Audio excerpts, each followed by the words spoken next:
Hey guys, welcome back to the shop. Frank here. Last week I put up a little video with my first impressions of this new Laguna bandsaw, and I said that I would do a more extensive review at some point in the future, and I do plan to do that, but I'll need some more time to use it to fully be able to evaluate it. But I am a bit impatient, so I'm anxious to see how the saw works resawing, which is cutting thick wood and splitting panels, boards in half so that you have two thinner boards. And that's one of the main reasons for having a bandsaw like this. It gives you that capability. And I thought I would put the resaw blade on, which is a larger, it's 1.25 inch wide carbide tipped blade. Put that on and we'll cut some boards and see how it performs resawing lumber. This machine is, I can already tell that it's quieter than my old Hitachi resaw that I had. It has greater capacity, and as I think I mentioned last week, the purpose is this one machine will replace both my Delta 14-inch Delta bandsaw, which I use for more delicate work, and the Hitachi resaw, which is for breaking down larger lumber and resawing boards to make resawing a thick board to make two thinner boards.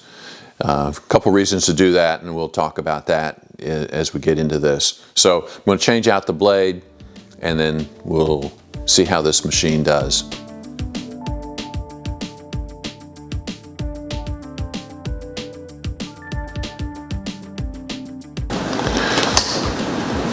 Okay, that's pretty well behaved.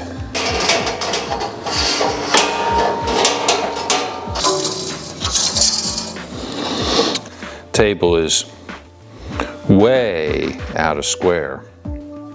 Dead square right there.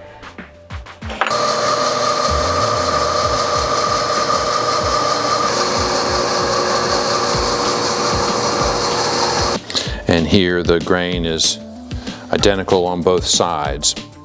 You get the most variation in color in air-dried lumber. Actuates the brake, and there's also a disconnect switch right here.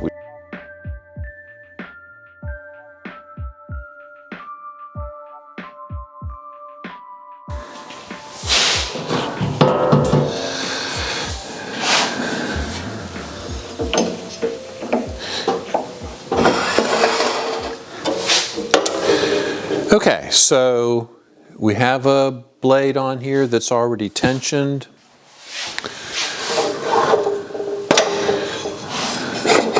So the blade just comes right out of the guides there.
Let's see if I can get this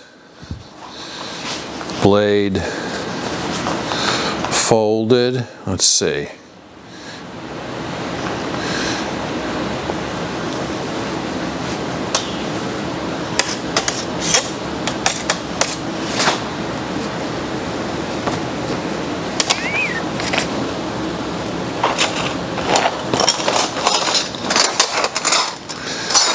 There we go.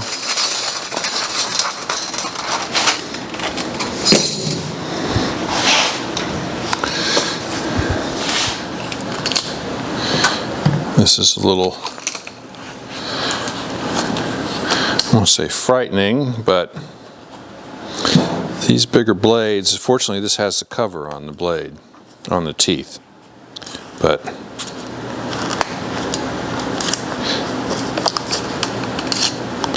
there we go. All right.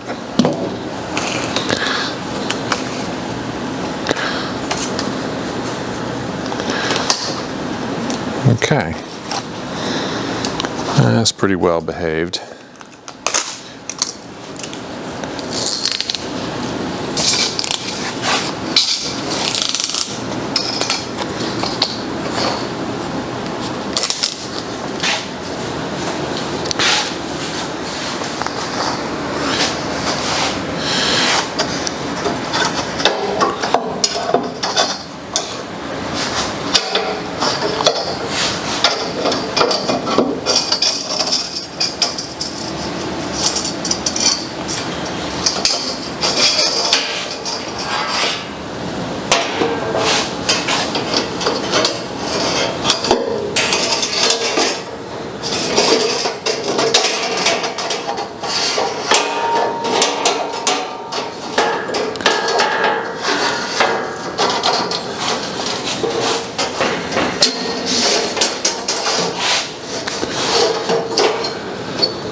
Alright, get the blade over the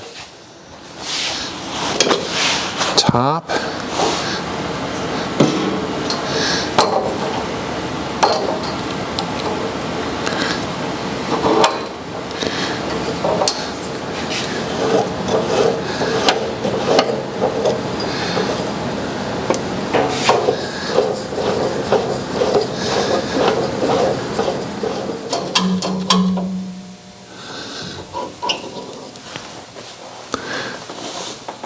Alright, so adjust the guide so that the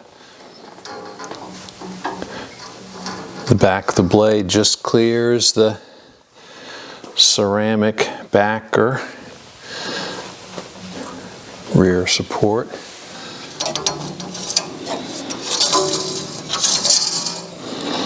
Okay, so then you adjust the two outside guides. So you have a guide which that prevents the blade from moving backwards. So it's a ceramic disc that can press against the back of the blade, or actually that the blade presses against when you apply pressure with wood, a piece of wood. It shouldn't normally rub. There should be a little bit of clearance. But when you apply pressure, it should move very little, 10 thousandths, and then it will support the back of the blade. And then you have a set of ceramic guides which almost touch both sides of the blade and keep it from twisting. So I've got that adjusted. I've got the top one adjusted.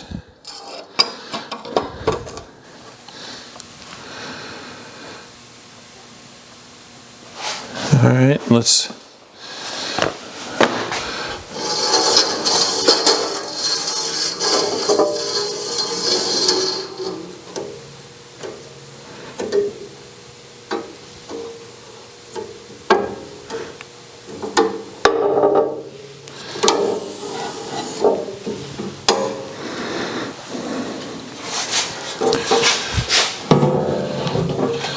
You always want to close the doors before you start to saw, because if that blade comes off, You don't want to be anywhere near it. All right, I gotta make an adjustment here. I left the tensioning handle in the down position. It needs to be up. Yeah.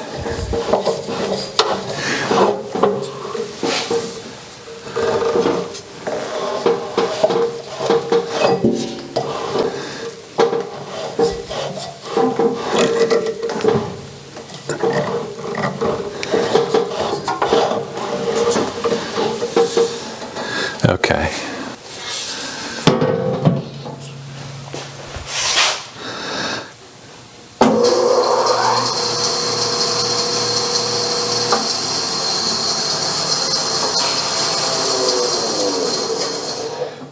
I think that's fine.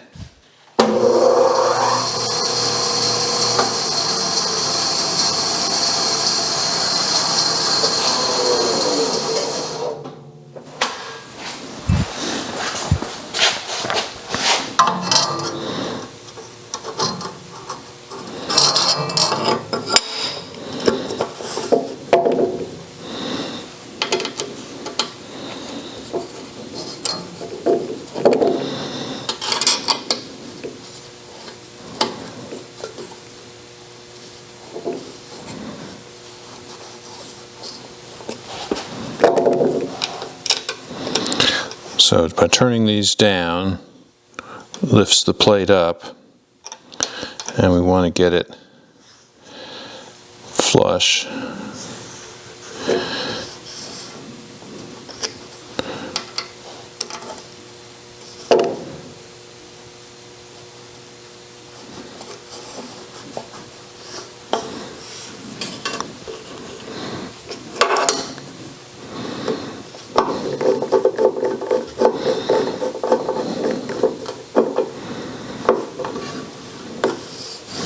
That's much better. So I've reinstalled the table alignment bolt. Obviously you need a slot to get the blade in there, but you don't want the two halves of the table to be out of alignment. So this bolt pulls the table into alignment so that it's flush. The two halves are flush. Okay. Blades in, throat plates adjusted, table alignment pin is tight. Got to get a piece of wood. I got the resaw blade installed late last night. I've squared up a couple pieces of stock, a piece of cherry, which measures 6 3/4. Piece of walnut, 8 inches.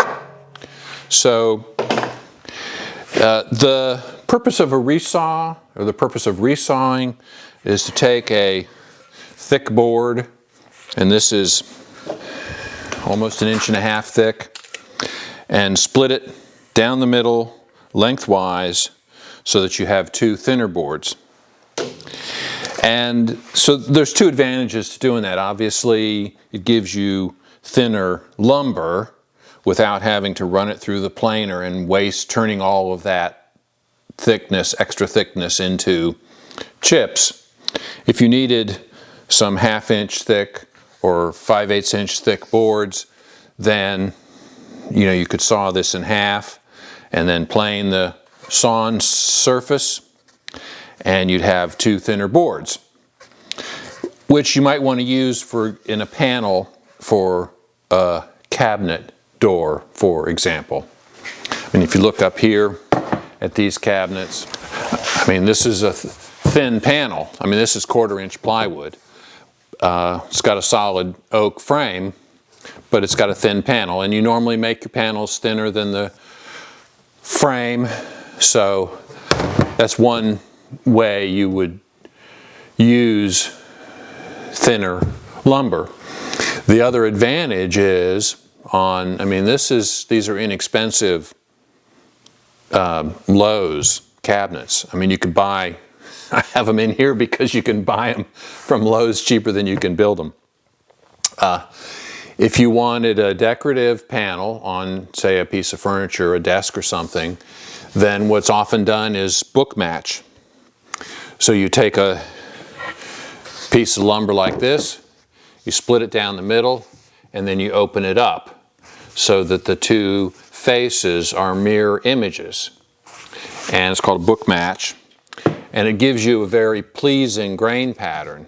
This is just flat sawn veneer.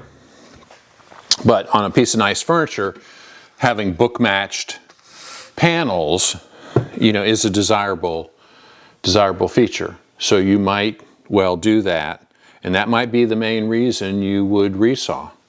And I've done that. That's what I used my Hitachi resaw for quite a bit, book matching panels. All right, we'll start with this piece of walnut.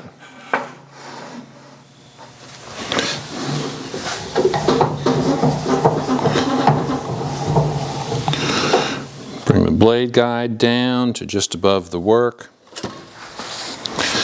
Let's check the fence for square. And it's not quite square. Let's see if it's the table or the blade. Oh. You come here and you look.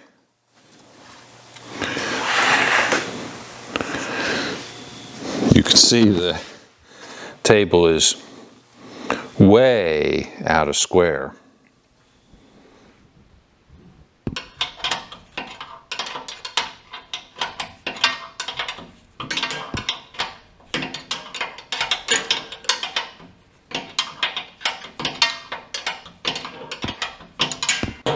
I'm getting closer.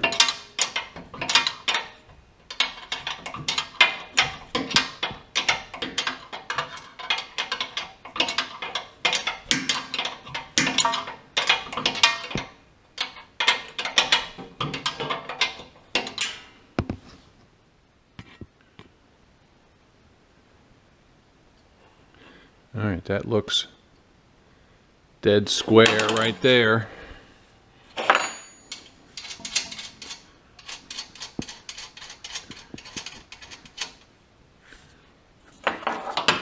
So we'll tighten this lock nut. So I've got the table set perpendicular to the blade. That's spot on there. But the fence is not, so we need to adjust the fence perpendicular to the table.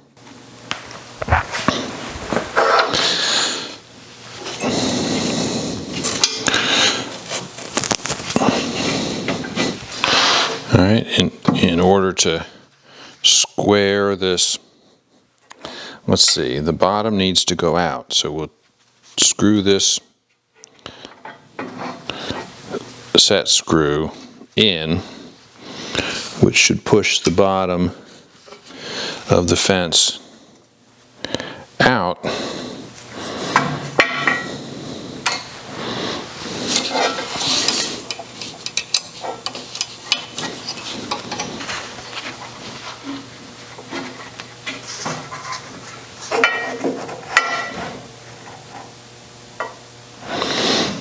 Okay, a little bit more, pretty close. All right, so by adjusting this small set screw on the bottom of this fence support, pushes the bottom of the fence away since it clamps right above that screw. So very small changes of that screw make significant difference in the angle of the fence. And now it's dead square to the table and should be square to the blade. So both the table is square to the blade and the fence is square to the table. All right, all that to get set up to rip some wood. So that's the first time I've done that alignment which any new bandsaw, you would expect to have to do that. That's done.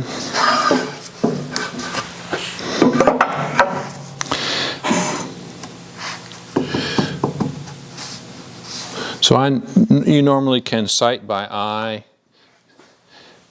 down the lumber to get your cut centered. You need to check it after you've tightened the fence, because often when you tighten the fence, it changes the alignment this way. Just make sure that we're still square. We are.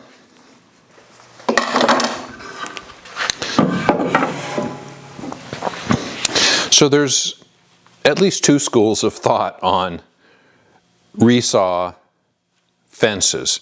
So this is what I would call a panel fence. There's another school of thought that advises a single point fence. So what a single point fence would be, something like this. Usually it would be curved, but there would only be one point close to the blade. And that would allow you to manipulate the stock to follow a line. And for a lot of reasons, you might need to do that. If your blade drifts, you need to change the angle of the feed so that you follow a straight line. I don't know how this is going to track. We'll find out here in a minute. My Hitachi would work pretty well with a panel fence because it was a 3-inch wide blade. And if you look back at a couple videos ago where I moved those tools to the other house, you'll see the 3-inch wide blade that was on that Hitachi. So that blade, to some extent, controls the drift a little bit. It also had a wider kerf. This has an even narrower kerf than the Hitachi. So I expect this is going to cut considerably faster, and the machine is already a lot quieter than the Hitachi resaw. So I'm going to try this with the panel fence. We'll see how it drifts, or if it drifts, and then we'll go from there. We'll cut part way down here. If it starts to drift, then I'm going to need to stop and readjust the fence in order to finish the cut reasonably straight through. When you get toward the end of the cut, as you come out, obviously you can't be pushing it with your fingers, or you cut your finger off. So you need a piece of wood to finish the cut with, or go around the back side and finish the cut there. So I'll make sure I have clearance to go that way. All right, all this setup and alignment and stuff you only have to do one time. Once you put a new blade on, you check it, it generally doesn't change. You want to check it before you spend the money on cutting some wood. For those of you that are metal workers and not real familiar, this is walnut. This is more than a board foot. Clear walnut like this is $12 or $15 a board foot. This is a $20 piece of wood if you were to go buy it. I have quite a stash of wood, so I don't have that kind of an investment in this board. So, all right, enough talking. Let's do some cutting here.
All right, so let's see what we wound up with.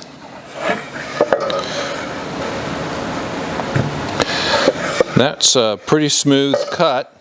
Now I stopped at 3 different locations to move the camera, so there are imperfections where I did that. Let's lay it out on the table and look at it. All right, so here's the panel cut open.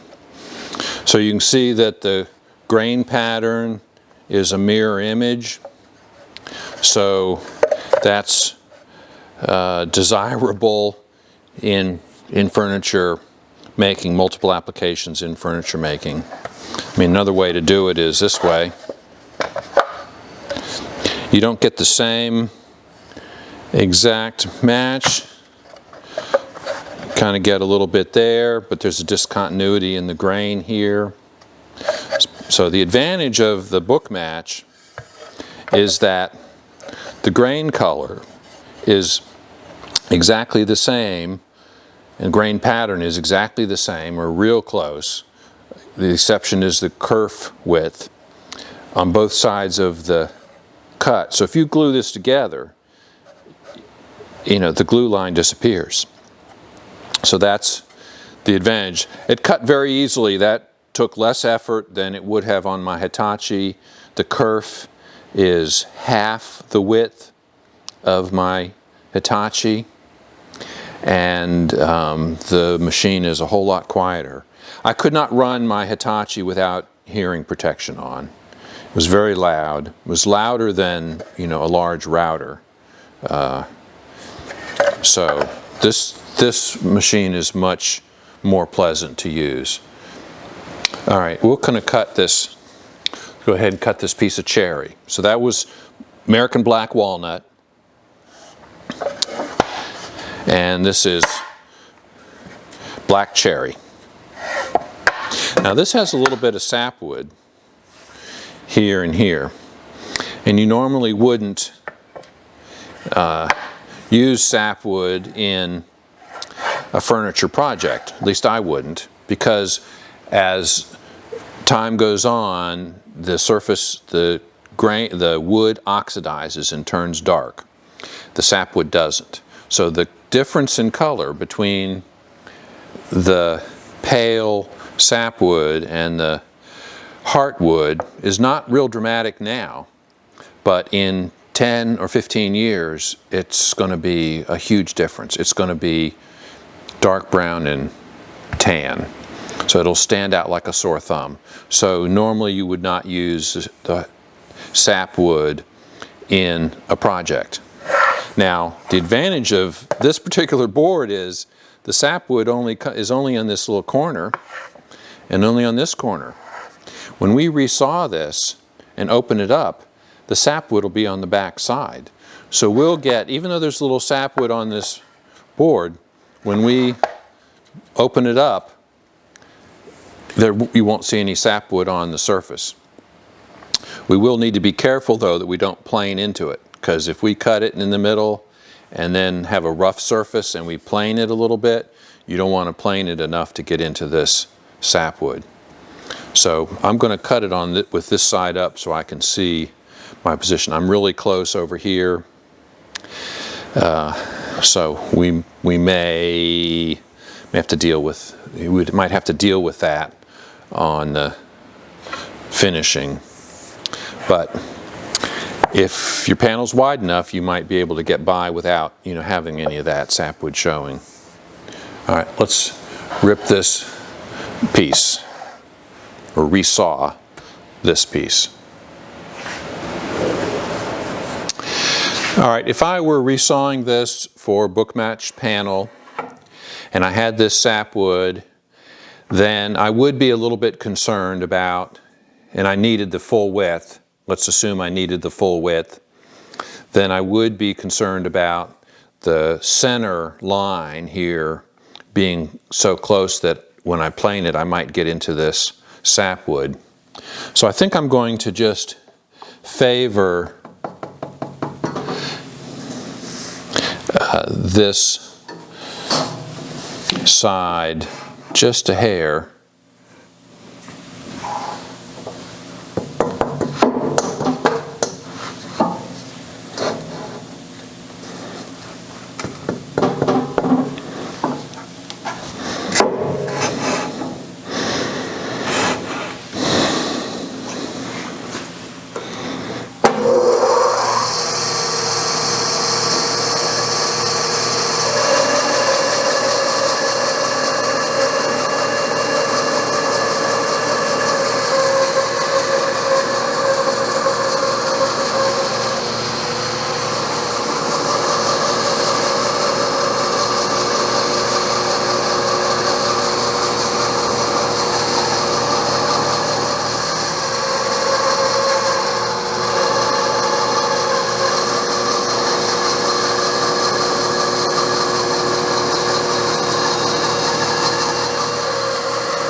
There goes the UPS guy.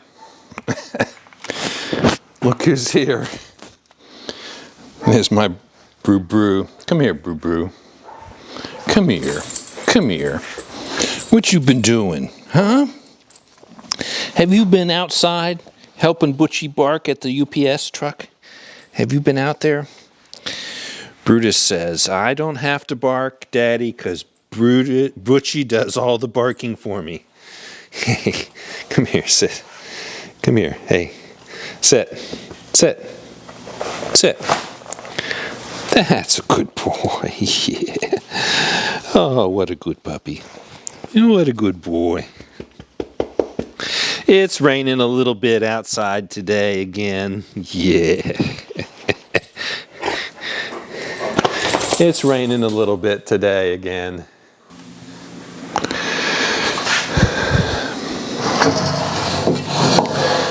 I do like that foot brake a whole lot. When you get to the end of the cut, you're holding on to the lumber. It's so much easier just to put your foot on the foot brake, which cuts power and stops the blade, rather than letting your hand go and having to reach over to the off switch. So I do like the foot brake. Okay, let's take this and look at the book match on this piece. Okay. I mean, again, there's some inconsistencies because I stopped the cut in order to move the camera. You normally wouldn't do that, and you'd get a smoother finish. So between where I stopped here and here to move the camera, it's a pretty smooth cut. So I'm happy with the cut.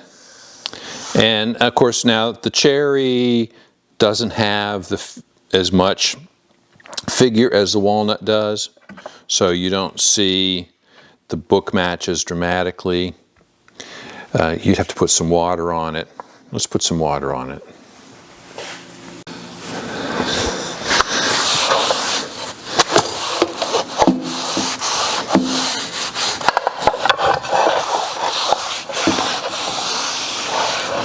Of course, the water does highlight the grain, and so the book match is not as dramatic here, but you do see the consistency of the color at the cut line. I mean, if you were to take it and turn it like this, I mean, you would see an inconsistency in the grain pattern at the line, and here the grain is identical on both sides. So that would make a nice panel too. I mean, it does have some cathedral grain here, and it is a piece of flat sawn cherry. Of course, the walnut was flat sawn as well. So I did favor the sapwood side just a little bit. Here you can see, maybe see the sapwood a little more conspicuously here, and probably not. Okay. Well, that's just, I mean, those aren't the thickest boards you can cut. Let's see what this looks like wet.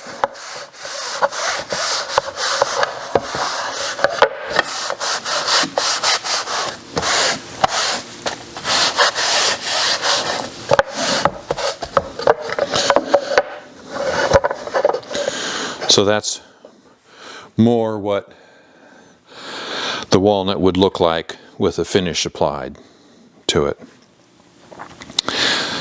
Walnut is great to work with. It's beautiful lumber. It has such a variety of colors, from like a rust red to a deep brown. You sometimes get purple stripes in it, and it's beautiful lumber to work with.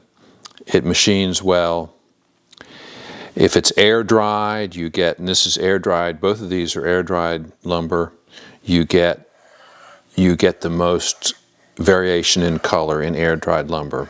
Kiln drying walnut tends to muddy the figure a little bit. I will say I like working with cherry because it smells so good when you cut it. Walnut has a little peppery aroma to the dust, so you have to make sure, and some people actually have a sensitivity to it. I'm not sensitive to it, but sometimes it makes me sneeze, unless that maybe is an indication of some sensitivity. But you want to have good dust collection. If you're making any kind of dust in the air, you want to wear a face mask, a respirator. That's what we mean by resawing on the bandsaw. And one of the reasons to get a bandsaw with substantial resaw capability, if you're into woodworking and you want to get some book-matched panels out of your lumber. And it also lets you stretch your lumber. So if you buy 1¼ inch, 5/4 stock, maybe you can saw it in half and get extra boards. If you're building a smaller project, like small drawers in a desk, for example, in cubby holes, you want 1/4, 3/8 inch, 1/2 inch stock. This is the best way to get it. It's the most economical way to get thin stock. And then you can run this through the surface planer and you get a parallel side to this. So it's a little rough right now. I don't know if you can see any of the roughness, but I think taking a 1/16 of an inch to maybe 3/32 would clean this up. All right, I'm really happy with the performance of this bandsaw. And as I said in my last video, this is not sponsored. I'd get nothing for this. I paid my own money for this saw. And I did look at the Jet and the Rikon saws, which I think are fairly comparable in terms of size. This has slightly higher resaw capability, 16 inches versus 14 on one of the other saws. They all have 3 horsepower motors. I do like the brake pedal here, which cuts power and brakes the band wheels.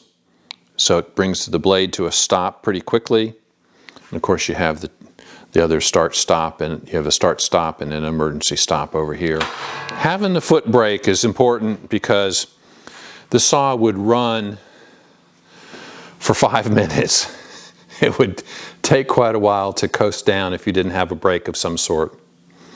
My Hitachi had a brake, but it was pushed a block of wood against the wheel. This one actually has a disc brake, much as you would see on a motorcycle maybe, or a high-end bicycle. So it does have a brake shoe, brake pad, and a disc brake. brake disc rotor. It uses a flat belt between the motor pulley and the back of the wheel. And here's the brake pedal here. Actuates the brake, and there's also a disconnect switch right here which breaks the power. There's a power cord that runs over there to the motor starter. I'm getting a lot of sawdust on the floor. I have not hooked up the dust collection. I'll get that hooked up not too distant future here. All right, guys, I'm going to wrap this up now. A little bit of woodworking content. Those of you that stick around for that, I appreciate it. I am waiting on parts for the dozer. I had to suspend my work on the dozer sprockets because I can't get the parts I need. It's crazy. I ordered wheel spacers and I got one set, but the other set's lost in the mail. I've been waiting 3 weeks. I actually went on eBay and ordered another set a couple days ago because I got tired of waiting for a set of wheel spacers. I need them to finish the dozer, so that's why you're watching this and not watching work on the sprocket replacement on the mini dozer. So I appreciate you sticking around and for watching. We'll see you guys on the next one.